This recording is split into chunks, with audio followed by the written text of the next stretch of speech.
రాజు విడిపోవడానికి కారణాలు రెండే అంట. ఒకటి లైఫ్ స్టైల్, ఇంకొకటి డిస్టర్బెన్స్. ఇవి రెండు ఎక్కువ అయ్యడం వల్ల వీళ్ళిద్దరు కలిసి ఉండడం కన్నా విడిపోయి ఆనందంగా ఉండడం అనుకున్నారంట, అందుకని విడిపోయారంట. ఫైనల్లీ రాజు అయితే సో కంప్లీట్గా ఇచ్చారు. ఇంకొకటి కూడా పాయింట్ ఆఫ్ చేసాడు అనమాట, నా లైఫ్లో కూడా ఒకళ్ళు వచ్చారు, అది కూడా త్వరలో చూపిస్తాను. ఇక్కడ ఇద్దరు లైఫ్ సపరేట్ అయినాయి, ఇద్దరు లైఫ్లో ఎవరెవరు రావడం కూడా జరిగింది.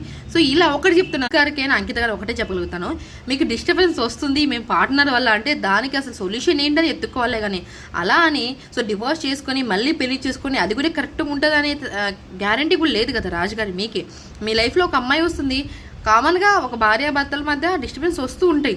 అలా అని దాని క్లారిటీ తీసుకొని అసలు ఎక్కడ వస్తుంది ఏంటని అనుకోవాలే. కానీ అలానే మీరు పెళ్లి చేసుకుంటా పోతే 1, 2, 3, 4 ఇంకేముంది, అందరి లైఫ్ స్పాయిల్ చేయడం కన్నా మీరు మీకంటూ ఒక సొల్యూషన్ ఉందా, మీకంటూ ఒక డిస్టర్బెన్స్కి కారణాలు ఏంటని కనుక్కొని అప్పుడు ఒక కొత్త లైఫ్ స్టార్ట్ చేయండి ఇప్పటికైనా. సో ఇది ఇవాళ ముచ్చట. మీకు కావాలంటే ఫుల్ వీడియో మన కామెంట్స్లో లింక్ ఉంది, వెళ్ళి చెక్ చేయండి.